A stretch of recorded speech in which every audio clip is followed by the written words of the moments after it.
Hello and welcome to the Third and Long podcast, the only podcast for NFL punters. I'm your host, Grant Lee. Third and Long podcast is brought to you by Little Birdie TV, Punting Form, topsport.com.au, and the home of stand-up comedy, The Comics Lounge. Punters, another amazing week. Here's one for you. This is the best stat that I saw before I bring on Nick Tedeschi, is the Ravens have only trailed for a total of 14 seconds over the last 4 weeks, and their record's 2-2. It's amazing. Take that one to work, guys, and people will think that you're an NFL genius. So time to introduce Nick Tedeschi, my BFF, pro punter, and the master behind the tip package to the house. Please welcome Toprope. How are you, mate? I'm very good, Grant. How are you, buddy? Mate, after the week we just had, amazing. So let's jump straight into it. Let's talk about the elephant in the room. Tua Tagovailoa. The injury looked awful. The hit was, well, for a defensive player, was amazing. I did sit here watching last week when we had the podcast and I had the game in the background, and I just had this eerie feeling that if he was to get a hit, you know, the players, it'll just not be good for the game and stuff like that. So heads are going to roll. Is there anyone we blame on this one, Toprope? Yeah, blame everyone from the NFL all the way down to the Miami doctor, who I believe has already been sacked. This, of course, goes back a week when he was allowed back on against the Bills, when he was clearly concussed. He stumbled, and then they tried the smother job and called it a back injury. He got unguided victory. Yeah, there's been plenty of work put into this concussion matter for the last 15 years. We all kind of remember, even growing up, being adults and kind of seeing the jacked up segment in the pre-game and kind of lauding big hits, and the game doesn't quite do that as much anymore. There has been a kind of shift to protect the head, and this just spat in the face of all of that. So absolutely abhorrent. I've got no idea how the Dolphins haven't been hung out to dry by the NFL over this. It was appalling, and it would be pretty bad if we see Tua, kind of before December, if you ask me. We really have to stop these Warriors from injuring themselves. We need to keep these guys on the field. So anyway, now we've talked about that. Now, here's one of my favourites, the Beasts from the East. The Eagles are 4-0. The Cowboys are 3-1. The Giants are 3-1. Let's not worry about the Commanders. Is the NFC East the best division in football? No, they do manage to get the benefits of playing each other, which certainly helps their record. No, not the best division in football. Couldn't even have them as the best division in the NFC, to be perfectly fair. So they started well. Cowboys have done a great job with Cooper Rush there. Eagles are certainly kind of elevating themselves into that Super Bowl contention. The Giants are 3-1, absolute pretenders on that 3-1. They will end up with a losing record this year. Well, let's see how it goes this week. But we saw our version of Michael Jordan versus Kobe on Sunday night with Patrick Mahomes and Tom Brady. It was absolutely incredible. I didn't want it to finish. So their record now against each other head-to-head is 3-3.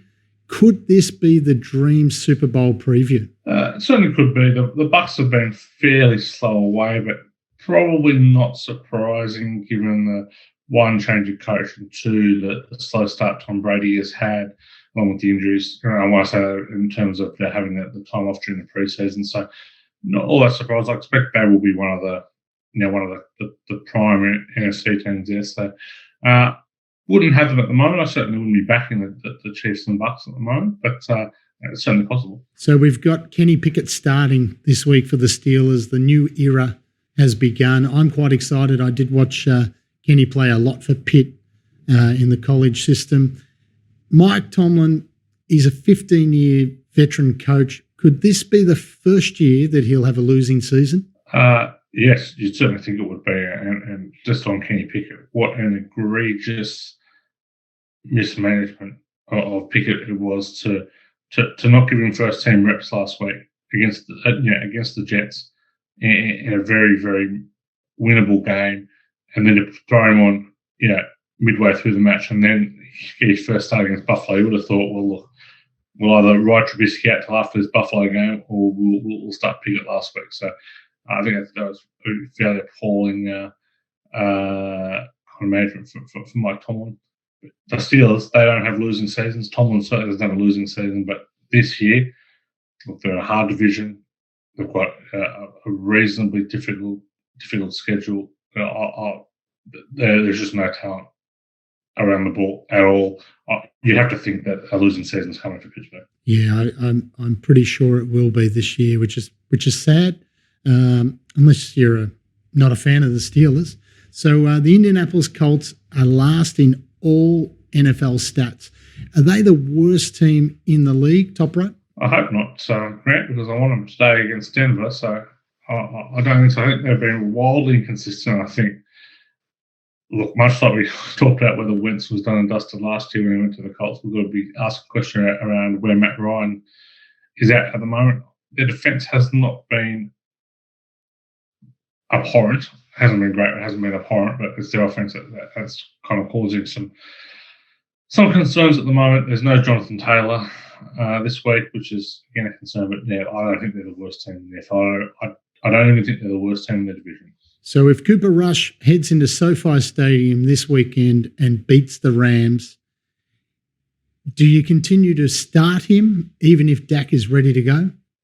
No, they go straight back to Dak as soon as he's fit and available. What I do think it does is give the Cowboys the runway to ensure Dak fully recovers before coming back, rather than trying to rush him back. But yeah, Rush has been great, and I think this has been one of the great, kind of test runs for performances to get our starting year next year. So I think it's been going to be a very lucrative month in the starters chair for Cooper Rush. So the Philadelphia Eagles are the last undefeated team. Their offensive line is outstanding.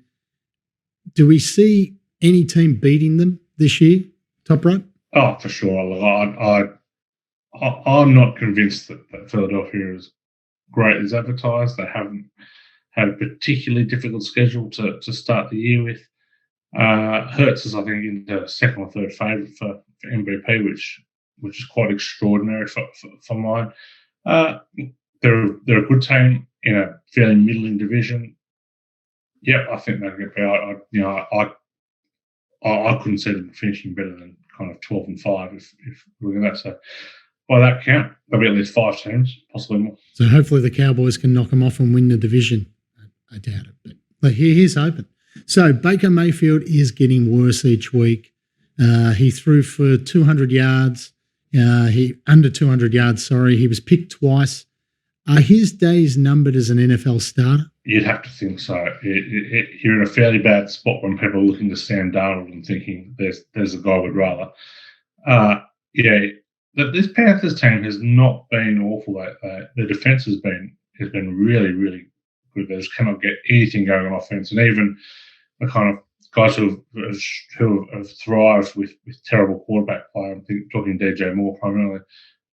Can't get a look at the moment. So I would think Mayfield is on a very short leash, primarily because Coach Matt Rule is on a very short leash. So, I don't think there's a lot left for him. And if he doesn't show up here, I don't think he'll be getting a third crack. All right, so we'll take a break and we'll be back with one of my favourite segments, To the House.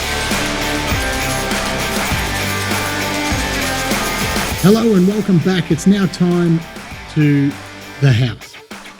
Brought to you by topsport.com.au.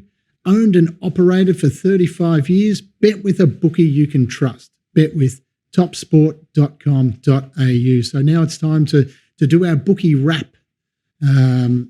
Toprope, looking at these numbers, the favourites again, it's looking pretty good. Yeah, favourites doing the job. Probably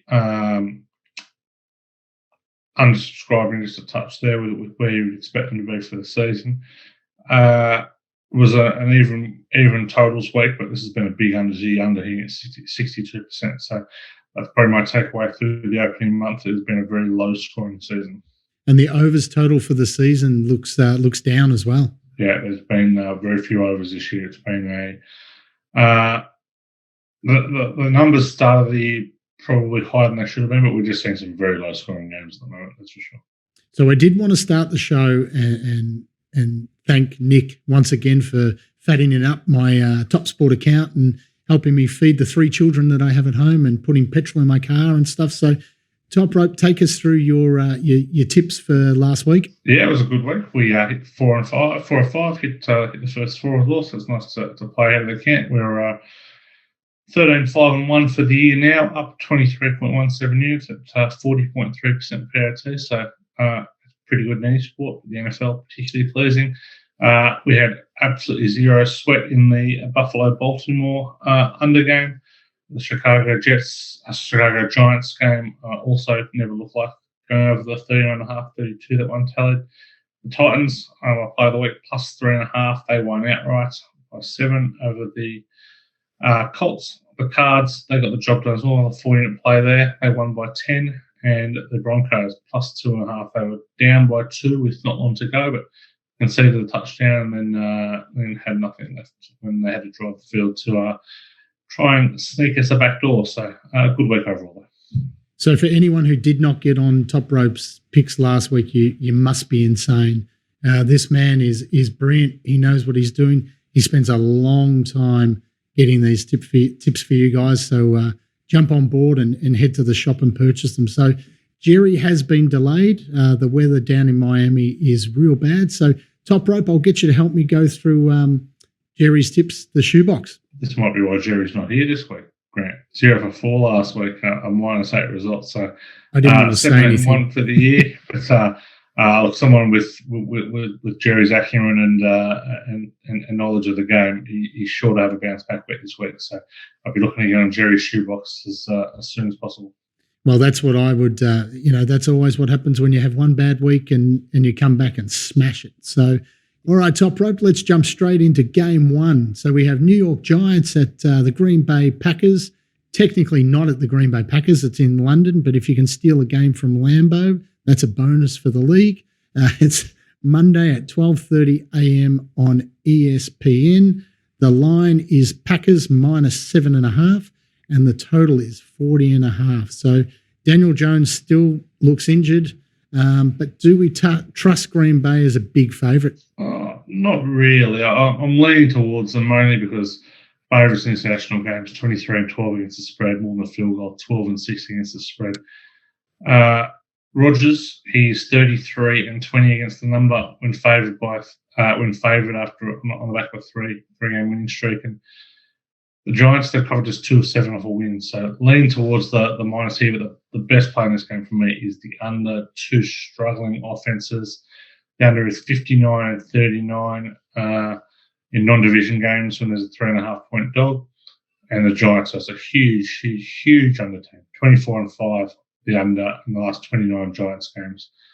The Packers, they've gone under in 4 of 5 and 6 of 8 against teams with a winning record. I'll be on the under 40.5 as the best play in this one. Amazing. Thank you, Toprope. So let's jump straight into match number 2. It's the Pittsburgh Steelers at Buffalo Bills, Monday, 4 a.m., ESPN. The line is a whopping Bills minus 14.5. The over and under is at 46.5. Kenny Pickett, like I said before, on the road in Buffalo for his first career start. It's a massive ask. Josh Allen, still MVP favourite in my mind. Toprope, what do we like on this one? Yeah, Kenny Pickett ain't going to stick it this way. It's going to be a Bills whitewash here, I would think.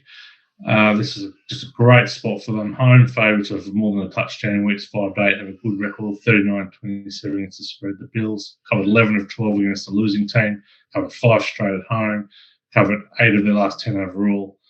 The Steelers covered 1 of 5, 2 of their last 7 on the road. They've got a rookie quarterback against one of the premier defences in the NFL. I'm going to be taking the minus 14.5 and very confident about it. Yeah, it's nice and juicy, that margin, I tell you. So let's jump straight into match number 3, LA Chargers at Cleveland Browns, Monday, 4 a.m, ESPN. The line has the Chargers -2.5. The total is 47 points. Look, we know how talented LA is on offense. I expect them to keep it rolling. I just don't have a lot of confidence in their defense. And the Browns, this might be the week where they get one away. What do you think, Toprope? Yeah, I've got. This is a no bet game for me. I've got no real idea here. Justin Herbert's clearly injured. They've taken some blows to offense. I'm not sure they should be road favourites. Lean towards Cleveland. Can't really make a case for them, but gun to the head would take the Browns, but it's no real angles here for me. So match 4, Chicago at Minnesota Vikings, Monday, 4 a.m. on 7 mate. The Vikings are -8 and the total is 44. So another big divisional game. The Bears are just awful. The Vikings do struggle to close out games. This is another big stage for Kirk. Can he get it done on this one, Toprope? Yeah, I think he can because the stage is just not that big. So I think this is a good spot for Kirk.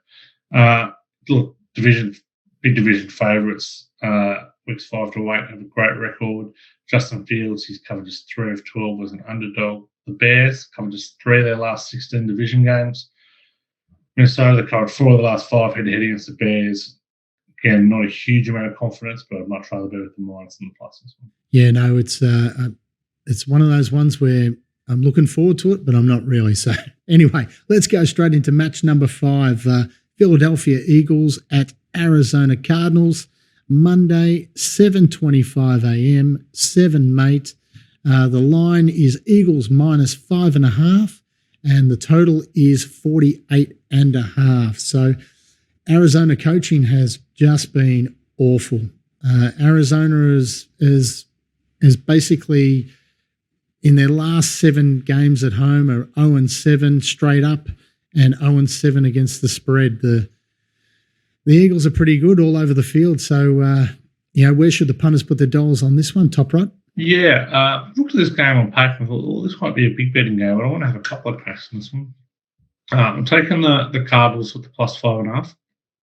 Angle here that has been pretty money for a long period of time. I like to play home underdogs of 3 or more off a win, weeks 1 to 6, 31-17 against the numbers. That was the Cards right in a prime spot here. I acknowledge that they've got a pretty poor home record and that they're lacking weapons, but happy to be with the plus on this one. Also love the under in this one. The under is 72-50 when there's a home dog of a field goal in more weeks, 3 to 6. 5-2 Philly on the road, 4-1 when the Cards play winning teams. So taking the under 48.5 here too. So this one will be match of the week in my house. This is match number 6, the Dallas Cowboys versus the LA Rams, Monday, 7:25 a.m. ESPN. The line, the Rams are -4.5 and the total is 43 points. So will it be Cooper or will it be Dak? The Cowboys are on a 3-game win streak and the Rams did get touched up by the 49ers last week. So can the Cowboys keep the ball, the train rolling here, Toprope? Yeah, expected to be Cooper Rush. I think Jerry Jones said last week Dak wouldn't be ready for this week. So Dallas have covered 9 out of 26, man. Absolute money for the bettors. Covered 5 straight on the road. The Rams covers 1 of 5 at home, 1 of 6 off a loss of 14 plus. So with the Cowboys here, better bet though, and one of my favourite totals of the week, under 43 Dallas and the Rams. The under is 10-1 when the Cowboys are off a win, 13-3 overall, 6-1 when on the road. The under is 19-7 when the Rams are at home, keeping 5 of the last 6 Rams games. Both offenses struggling, both defenses are very strong. I am taking the under 43 in this one with a good deal of confidence. Amazing. Thank you, Toprope. So match number 7, guys. It's Cincinnati at the Baltimore Ravens, Monday, 11:20 a.m. ESPN. The line is Ravens -3 and the over-under is 47. So this, another big divisional game. The Bengals have owned the Ravens in their last couple of games, which I couldn't imagine the Ravens enjoying. Jackson versus Burrow. Could you ask for anything more? Where's the love on this one, Toprope? Yeah, absolutely sensational game here. Found it very, very difficult to assess. Like the line of 3 is bang on for mine. So I'll probably play this late, seeing where the line movement goes. Look, I think Baltimore are a better team, slightly. They've covered 8 of 11 off loss. Like you said, they've trailed for 14 seconds this year. So their record probably defies what a good team they are.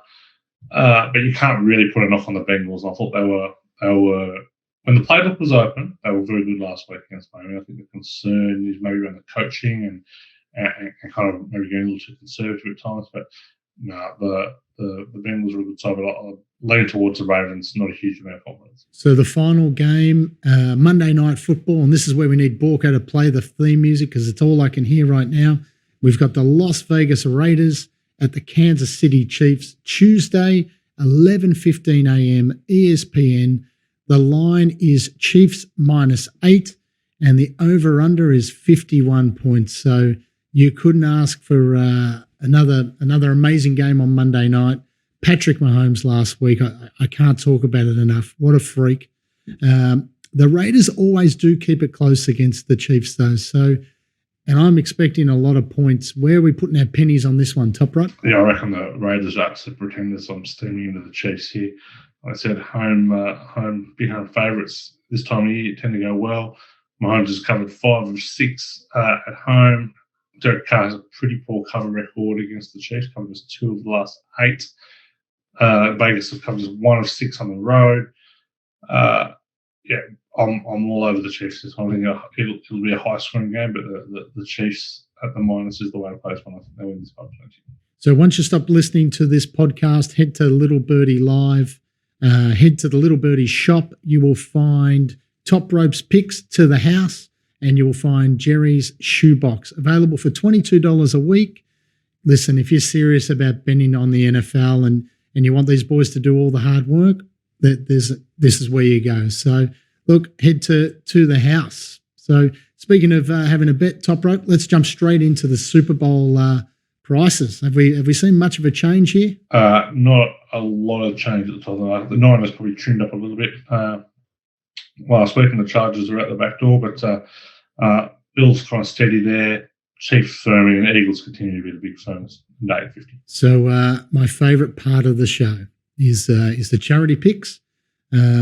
Last week I finally lost, so I'll have to apologise. I feel very defeated this week, guys. So there's not a lot of energy coming out, but when you get knocked down, you've got to get back up. So let's get straight into it. This week for the Royal Children's Hospital, I have the Seattle +6 for this week, and I'm hoping to get back on the winners board this week. So who have you got there, Toprope? I've gone with the Bills -14. Oh, mate, nice and juicy. And I can see that Jerry has the Patriots at -3. So just to recap, sorry, guys, I've jumped ahead. It's the emotion of losing last week. Just to recap, I did take the Jags +6.5, which was a loss. And Toprope, he had the Titans +3 and won like normal. And Jerry had the Texans +5 and he lost. So hopefully for me and Jerry, it'll be a bounce back week. So let's get into our ankle breakers competition. We did have our winner for week 4. It was Liam. He tipped the Chiefs by 10 points and hit it right on the button. The score was 41-31, and he smacked it home. So well done there, Liam. So guys, this week the competition is for week 5. It's the Cincinnati Bengals versus the Ravens game, Monday, 11:20 a.m. By now, you should know how to enter, but if you don't and you want to get your friends involved, it's easy. To enter, you basically pick your team and what the margin is. So, for example, if you like the Ravens by 7, you need to put that on our socials at Twitter at littlebirdie.tv and Third and Long TV. So, and always remember too, to qualify, each entry must have a tag of one friend. Listen, I tag everyone just quietly. I like to show off. to be a part of it. If there's multiple entries selected with the same team, same score, basically we'll put it into a generator and we'll pick a random winner. So also too, guys, we're pretty lucky here at Little Birdie. We have a bonus competition. So the US Masters, Little Birdie will send one lucky winner to join the team of 22 people to the tour in 2023. The details are on the screen right now. The draw will close next Friday at midnight. This is one you don't want to miss, guys. Jump on this and be a part of history, because I think we're going to probably see an Aussie winner, hopefully. That's what I'd be hoping. So anyway, but thank you, Toprope, for another big week. Thank you for your insight. For everyone, head to the Little Birdie shop and be sure to get the boys' packages. Be sure to follow us on YouTube. You can find us in the Apple Store, on Spotify, SoundCloud, wherever you're listening to your podcasts. Be sure to follow us on Twitter and Instagram at littlebirdie.tv and at Third and Long TV. And remember, for all your NFL punting action, head to topsport.com.au. Invest wisely, punters, and enjoy week 5.